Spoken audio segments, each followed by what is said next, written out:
بنرحب بيكم طبعا في بداية العام الدراسي. We are welcoming you all in the beginning of this academic year. This is part of the lectures of the ENT, ear, nose and throat. It's actually part of the nose curriculum. The title of the lecture today is about epistaxis. By definition, epistaxis is bleeding through the nose. The nose has a lot of types of discharge, like watery, mucus, mucopurulent. The bloody discharge called epistaxis. Epistaxis either come from the anterior nasal opening, which is called the anterior nares, and we call this anterior epistaxis. It could also come from the posterior nasal opening, which is the aquana. So the blood now move from the nose to the nasopharynx, and we call this posterior or postnasal epistaxis. To know anything about epistaxis, you should first be highly oriented about the blood supply to the nose. The blood supply to the nose comes from two main systems, the internal carotid system and the external carotid system. This slide shows clearly the branches from both systems that give arterial supply to the nose. If you look here, we found here the anterior ethmoidal artery, and posteriorly here the posterior ethmoidal artery. These are two branches from the internal carotid system, giving blood supply mainly to the superior third of the nose, either to the lateral nasal walls or to the nasal septum or to the roof of the nose. The other three branches that giving blood supply to the nose, we can look here and can see the superior labial branch of the facial artery, the greater palatine artery, the sphenopalatine artery. This is a very large branch and give blood supply to the wide area of the nose, and calling sometimes the artery of epistaxis or artery of the posterior epistaxis. These three arteries come from the external carotid system. So you have to be this should be in your mind and very clear in a lot of things to know what the pathophysiology of epistaxis.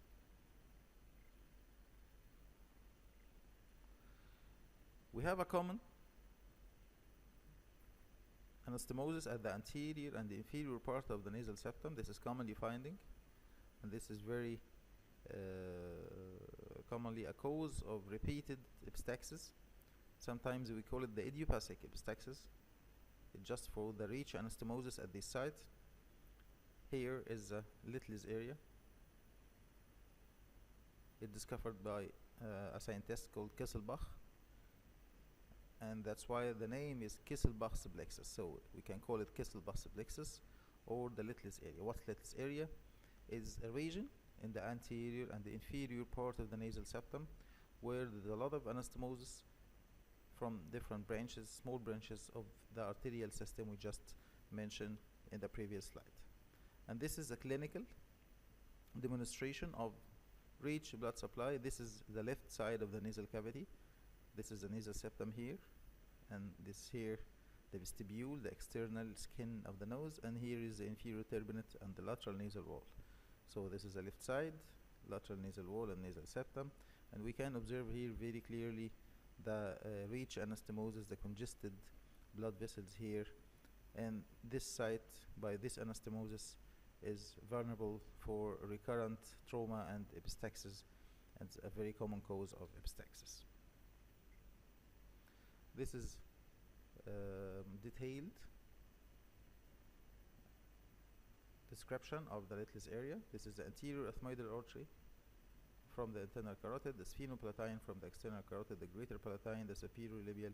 All these branches give branches and sharing in the confluence here of anastomosis, which is called the Little's area. So we need to know what's all causes of epistaxis. If you find some patient with epistaxis and to give him the appropriate treatment, you have first to identify the cause of epistaxis, and in some cases you treat the cause before just controlling the epistaxis. We divide the causes into two large groups. The first is local causes inside the nose, and the second is general causes in the body that can cause epistaxis in addition to bleeding from other sites in the body. The most common one of the local causes I just mentioned is the bleeding from the letless area. We call this idiopathic epistaxis. This can account for something like 70% or sometimes written in some textbook into 90% of bleeds, and we not consider this as a pathological problem, just coming a lot from this rich anastomosis, and could be affected with some dryness in the mucous membrane. The dryness make the bleeding, that friction, trauma, bleeding something easier, or just some congestion, increasing congestion. So when the walls of the blood vessels sometimes weak, it's easily ruptured and cause bleeding at this point. And by clinical examination, when you look here, when we examine the patient with complaint of recurrent epistaxis, we find evidence of congested blood vessels, or if the epistaxis is just so close in time, this recent complaint, we can find evidence like spotting of blood or blood clot outside of the letless area. This can be examined without endoscope, as it's anterior in the septum, and it's very clear with just some illumination to see the evidence of bleeding in the letless area. So if you described causes of epistaxis and starting with the local cause, please don't forget to comment on idiopathic causes from letless area, as it's the most common. The second local cause is a hereditary cause. Some syndromes have the criteria of weak blood vessels, rich blood vessels in the region of the nose. That's why there is common recurrent complaint of epistaxis. One of the most famous syndrome is the Osler-Weber-Rendo syndrome, where there is increased capillary fragility and there is increased telangiectasia in the blood vessels in the region of the nose. This is uncommon in Egypt and in Africa, maybe more common in Europe and other countries. Trauma is a very common cause of local epistaxis. Whatever, all kinds of trauma can cause epistaxis. These is examples of some trauma etiology. First is nose picking. What's nose picking? In using your finger to manipulate your nose, especially if you have a long nail or sharp nail or something, and this is a habit. Could be in children, could be in adults. Especially if there is dry nasal membrane, the friction with the dryness causing easily trauma. So nose picking is one of the trauma. The second one, direct trauma to the nose. It could be light trauma or significant trauma like fractured nasal bones, maxillofacial traumas.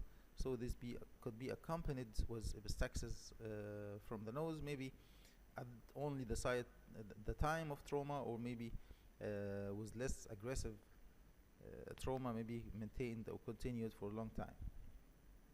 Presence of foreign body, which is considered as part of the trauma etiology. Presence of foreign body inside the nose can induce some inflammation, surrounding inflammation, and also be a part of local causes of epistaxis. The surgical trauma cause this iatrogenic cause of trauma when a person underwent any intervention like nasal surgery, like sinus surgery, even with cautery or with much simpler maneuver. The trauma caused by the surgeon or by the physician may cause also some epistaxis. So all kinds of trauma could be a cause of epistaxis. Inflammation also is one of the local causes of epistaxis, with all types of inflammation. The inflammation possesses the criteria of congestion of the blood vessels and sometimes fragility of the blood vessels and vasodilatation. So whatever the etiology, it's rhinitis, it's acute or chronic, sinusitis, acute or chronic, or whatever, all inflammation of the nose can cause epistaxis. As well, all types of neoplasm may cause epistaxis. And you all know that we have two main categories of tumors, the benign ones and the malignant ones. And by histopathology, the malignant ones had rich blood supply than the benign, so they are more common to do epistaxis. But if you talk about presence of tumors or neoplasm inside the nose causing epistaxis, we should not forget talking about angiofibroma, because angiofibroma is a apicular tumor in the nose. It's actually posteriorly in the nose and the nasopharyngeal region. This is very peculiar with a specific criteria, and it's more or less common in Egypt, and a cause of serious epistaxis, and it's very important to consider and to think about when we comment on neoplasm in the nose. So benign or malignant tumors, more malignant, but angiofibroma is a very important example. The last cause in the local causes of epistaxis, presence of septal deviation. Like here, this slide, this is again the lateral nasal wall, and this is here the nasal septum, and we can see this sharp angulation of the septum. This is a type of septal deviation called septal spur. The septal spur have this sharp edge, and there is stretching of blood vessels over this edge, so with any friction or minimal trauma can cause epistaxis as well. So again, we have the idiopathic cause of epistaxis, very important, 70 to 90%. The hereditary cause, which is not so common. All types of inflammation, all types of neoplasm, and any form of trauma can cause epistaxis. And finally, the septal deviation, especially if we have a nasal spur or we have perforation in the nasal septum, and around the edges of perforation could be a cause of epistaxis. Then move to the general causes of epistaxis. These are causes that can make problem in homeostatic mechanisms and can present itself in epistaxis or any other bleeding from any other side of the body. The first category of this is the presence of causes of venous hypertension. If there is venous hypertension, there is congestion in the venous network in the nose. Example for this, with excess cough, maybe in chest problem, interstitial cystic fibrosis, emphysema, and pneumonia. This is all chest diseases cause increased cough, causing venous congestion. In tumors on the neck and mediastinum, which interfere with the venous return from the head to the neck. Presence of mitral stenosis, congestive heart failure. This is cardiac problem, medical problem. All these things interfere with the fluent venous return from the head and neck. So there is congestion, more and more congestion in the upper parts, mainly the nose.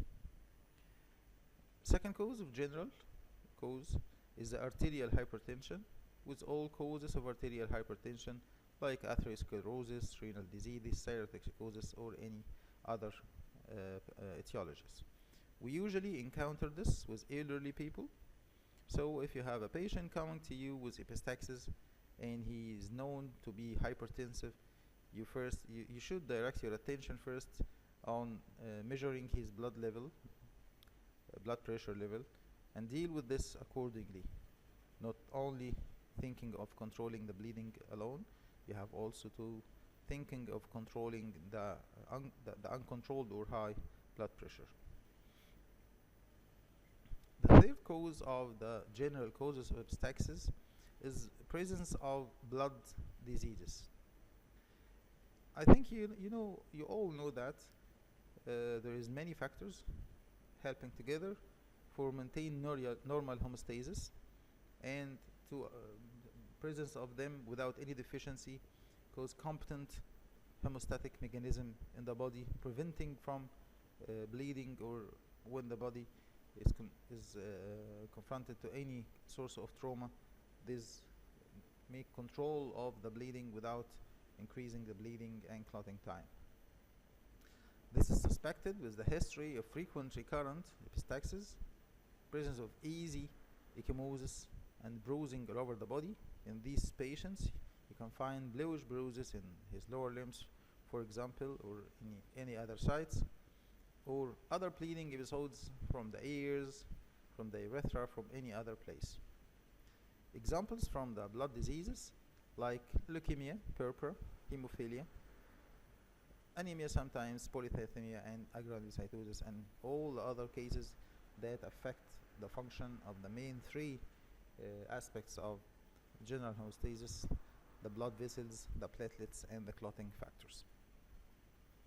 The fourth cause in the general causes of epistaxis is the presence of fever. In fevers, there is vasodilatation of the vessels, there is easily fragility and permeation of blood through the walls of the blood vessels, like rheumatic fevers, typhoid, diphtheria, or any other causes of fevers. Some deficiency diseases can cause epistaxis as well. It will turn back on the affection of the three factors of homeostasis: the blood vessels, the platelets, and clotting factors. So any disease with some deficiency that interfere with the normal competent mechanism of homeostasis can cause bleeding from any site in the body, including the nose and epistaxis. Examples for this: the presence of liver disease, like liver cirrhosis or liver cell failure, where the factors 2, 7, 9, 8 are deficient in these diseases. Scurvy, where there is deficiency of vitamin C, cause loss of integrity of the blood vessels, is another example. Presence of some toxins in the body can affect again the homeostatic mechanism. We have some endogenous toxins, like in presence of renal failure, presence of jaundice, or diabetic ketoacidosis. We have some exogenous toxins with the drugs, like the anticoagulation, like the heparin and warfarin. They all affect the one of the three mechanisms here is affection of the clotting factors. The non-steroidal anti-inflammatory, where they have antiplatelets effect. So here affection is the platelets. The vasodilators, like the antihypertensive or estrogen-containing drugs. So toxins may have endogenous form or drug or exogenous form of toxins. These are the fixed causes of general causes of epistaxis. When you face a patient with epistaxis, you direct your attention of how to deal with this patient.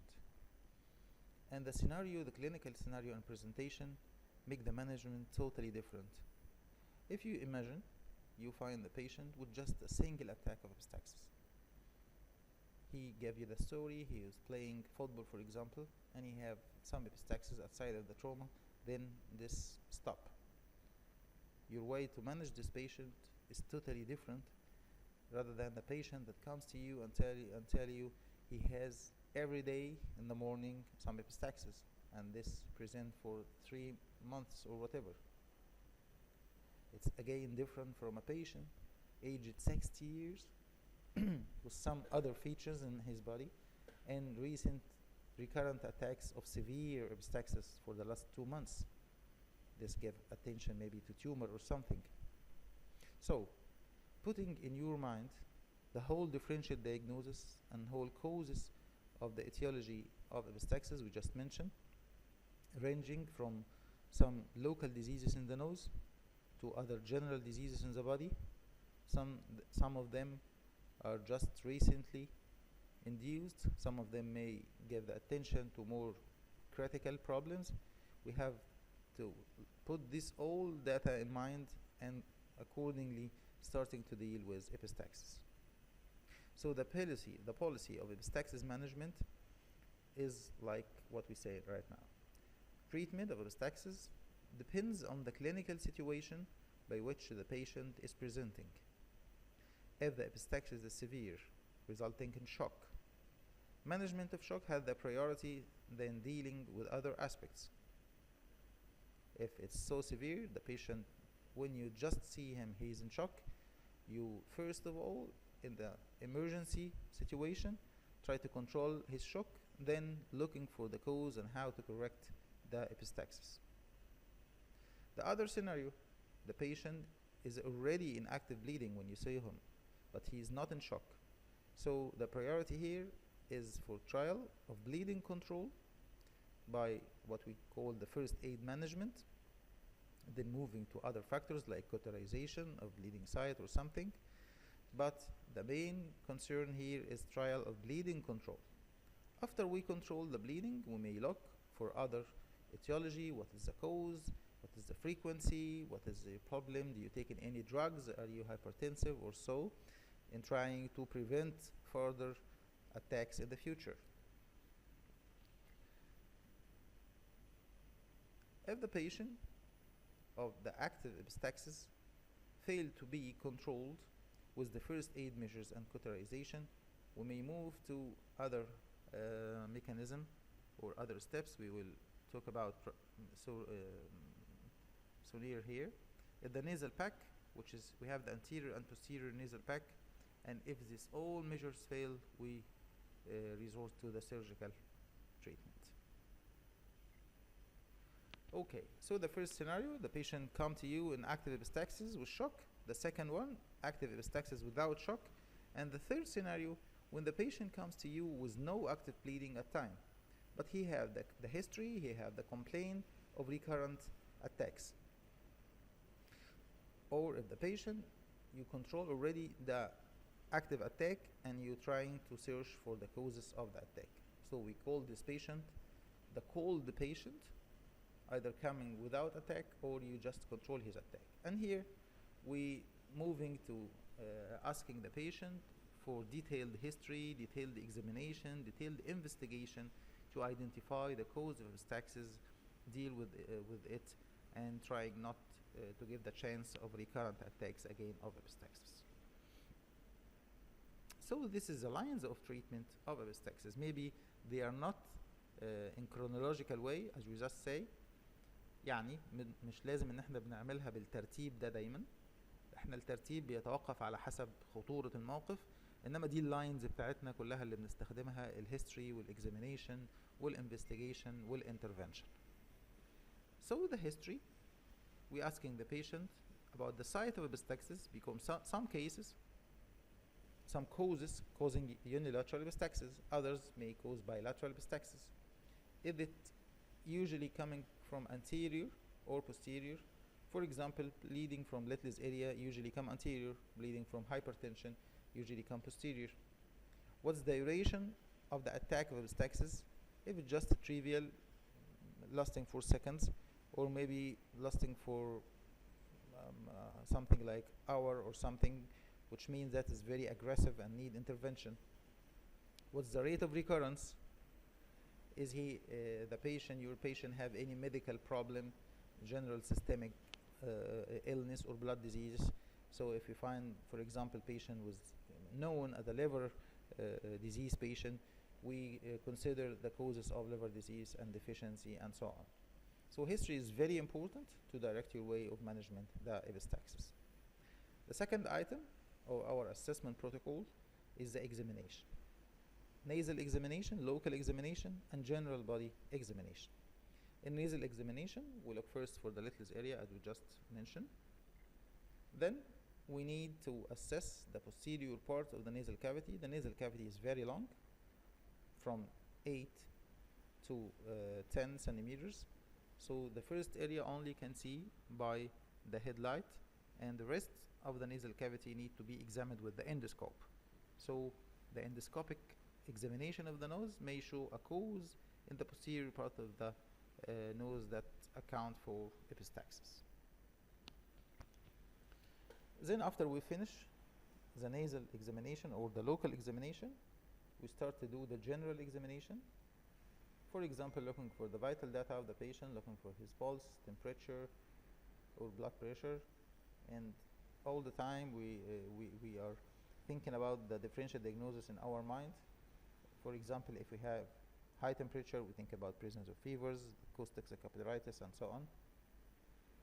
So starting with the vital data is number A. Number B is systemic examination to see all the organs and evidence of bruises or something or any other cause to detect general causes of epistaxis, and also his test is positive and purpura. Not in all cases of epistaxis we need investigation, but in many cases we should complete our data to reach diagnosis by investigation. The lab study in form of CBC or some for platelets, for any other causes of hemostatic problem. Sometimes we need biopsy if we find lesion in the nose. Sometimes we do radiology if we saw something not so clear in the nose. So This is a hematological investigations we have. If we suspect leukemia, if we suspect tumor, usually we do the CBC and the complete blood film. These are investigations of the homeostatic profile, the prothrombin time, the activated partial thromboplastine, the APTT, the bleeding time, the INR, sometimes ESR for if we suspect some infections. Biopsy in neoplastic or suspected lesions, radiology, CT, in many cases of inflammatory or neoplastic cases. And now we come to intervention. Intervention, that will mean that we find the patient coming to us with active epistaxis, and we need to control and stop this active epistaxis. As we did, the first priority is control of shock if the patient coming in shock. So positioning is very important. Putting the patient like supine with his leg elevated to increase the venous return and improve the blood supply to the brain. If the patient is anxious, give him some sedation. We have to be sure that the patient is now cold. Cover him with blanket or whatever. You may supply some intravenous fluids or blood transfusion to work against circulatory collapse. Patient is then monitored for his vital signs, sometimes for gases and electrolytes, to be sure that the effective shock already has gone and the patient retain his cardiocirculatory support. The second thing is the first aid measures, الإسعافات الأولية للإبستاكسس. First aid measures is very effective, working with many cases of epistaxis, especially with the mild severity of epistaxis. What's the first aid measures? You ask your patient to sit on a chair, to flex his neck down like here, not to extend it back like so many people think this is the right way. No, this is not the right way, because it may cause blood to be escaped from the posterior nasal opening into the nasopharynx. But the right position is flexing the neck like here, pinching his nose firmly with his thumb and index finger for a period not less than 5 minutes, maybe extend to 10 minutes. Why? This time, to give the chance for the bleeding and clotting mechanism to work and causing blood clot and stopping of epistaxis. So the patient has this position, pinching his nose, breathing through his mouth, and not to elevate the pressure from time to time to look if the epistaxis is stopped or something. No, he should maintain this compression for this time. And with applying this is mostly controlling something like 90% of all cases of epistaxis. But another factors that may cause the stop of bleeding, using of local vasoconstrictive drops, oxymetazoline drops. But please know that the use of adrenaline in a handkerchief and putting inside the nose is something very dangerous, because adrenaline is very potent drug that may cause severe vasoconstriction and significant tachycardia, make the patient get into more troublesome problem. But the use of simple vasoconstrictive drops inside the nose, either alone or with handkerchief or cotton piece or something, is a safe procedure. Also, with all these factors in first aid measures, humidity is important, so dryness is inviting factor for trauma. Okay, so what if the first aid measures fail to control the bleeding? We then resort to the cauterization of the bleeding point. Cauterization of the bleeding point means that I do examination for the nose, I saw the site of the problem, and directly cauterize it to stop the recurrent attacks of bleeding, or even to control the active attack we just in already. In cautery, we have two types of cautery. Cautery with the chemical way and with the electrical way. The chemical way using the silver nitrate, this still be used till today, either in crystals or in sticks like here.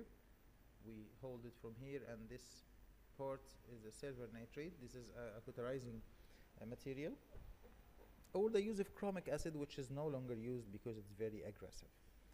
The electrical cautery is another way, usually done under general anesthesia, or also can be done under local anesthesia. So, like here, this is the blood vessel, which is a cause of recurrent epistaxis. You cauterize it with chemical or electrical cautery. If the cautery fail to control the problem, sometimes you may have severe bleeding, so you cannot identify the definite cause of the bleeding to see it and cauterize it, or you don't have suction or something to efficiently find the bleeding point and cauterize it. In this situation, we need to pack the nose, hold the nasal cavity from inside, need to pack the nose with center material to do compression on the whole the mucous membrane lining of the nose. We have the standard one, the classical one, is a using of Vaseline gauze that be put in layers like this from anterior to posterior, then putting another layer over it, another layer put over it, so we have the final shape of this. Whole the nasal cavity inside is packed with Vaseline gauze. Another type using something ready-made, which is a mirror seal sponge.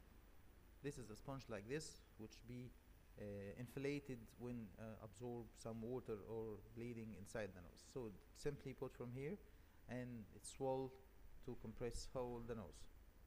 Another method is the using of inflatable balloon, like here. We put this end inside the nose, and we have balloon here and have balloon here. This balloon is in the nasopharynx, and this balloon is the nasal cavity. So compression by whatever methods, by Vaseline gauze, by something ready-made, or by balloon, having the same concept of mechanical compression of the nose inside. When we use this, if we fail to identify a certain point of bleeding, and we need to make compression in the whole mucous lining of the nose. These packs are usually put for 1 or 2 days and then left to see what's the case inside, is the bleeding is now controlled after removal or not. Sometimes when we put the anterior nasal pack, we still, so the patient bleeds, either bleeds from the nose or bleeding postnasally. We examine the patient through the mouth, and we saw trickling of blood posteriorly or presence of posterior epistaxis. So the anterior nasal pack in this situation is considered filled, and we have to move to make compression in the posterior parts of the nose or the nasopharynx by the way of posterior nasal pack. So the posterior nasal pack, the other type of nasal packs, is mainly for compression of the posterior areas, either with inflatable balloon as we just saw before, or again with a gauze soaked with Vaseline, fashioned in the rolled shape, and inserted through the mouth to be tucked in this situation like this. So the nose is now packed from anterior and from posterior, and the causes of posterior epistaxis that may not be controlled or compressed with the anterior pack is now more efficiently controlled with the posterior nasal pack. Also, these packs are put for 1 or 2 days, then removed again. After we remove these packs, either the anterior pack or the posterior pack, we maybe find one of the two situations. The first situation, that's no more bleeding. The active bleeding is controlled. So what we do then, we starting to looking for the cause of recurrent epistaxis, taking all the history, doing all the examination inside, and doing our investigation to reach why this patient have recurrent attacks of epistaxis. So all the time when we control the active bleeding, we start to look for the diagnosis of the cause and how to deal with this to prevent recurrent attacks. The other scenario after we removing this pack is we find re-bleeding again. It was controlled with the presence of the pack, but when we remove the pack, bleeding returns. In this situation, we put another pack for also 1 or 2 days, gives more time for compression. But if this after removal of the pack, the bleeding return again, we have now to move to another way of treatment. Here we have to think of the surgical treatment of epistaxis. Surgical treatment is only done in very resistant cases of epistaxis that fail to be controlled with all the previous lines of epistaxis, where the cause is very significant and the problem is very severe. And also in some known problems of epistaxis that it's usually done only with surgical intervention, like some tumors or whatever. So what is the lines of surgical treatment is control of the bleeding vessel by many ways, like diathermy, using of diathermy, this is a cautery, with ligation. Ligation maybe with only a stitch, or ligation maybe with using of clip. It may be occluded from inside by a way called embolization. Whatever the procedure that we are talking about now, they are all directed for closure of the claimed blood vessels. What's the claimed blood vessels of epistaxis? We simply say that if the bleeding occurs posteriorly, and especially from below the middle turbinate, so this is mostly accounted by the internal maxillary artery, and we ligate the maxillary artery, or in the very resistant cases we move to ligate the external carotid artery. And if we find the bleeding from the nose coming from a point in the superior part of the nose, especially if it's high above the middle turbinate, we think of the branches of the internal carotid system. We may ligate the anterior or posterior ethmoid artery. If we find another case, this is treatment of the cause. If we find another case like deviated septum, we do septoplasty, or found a tumor, doing tumor excision. So this is a special situation where we resort to the surgical treatment of epistaxis. Finally, embolization. What's embolization? Embolization to come inside the vessel and put a material inside that causes total obliteration and closure of the offending blood vessel. That's all about treatment of epistaxis, with also some general support like vitamins or supply with a deficiency factor. I hope you all get benefit from this lecture. Good luck with our rhinology and our ENT curriculum, and God bless you all.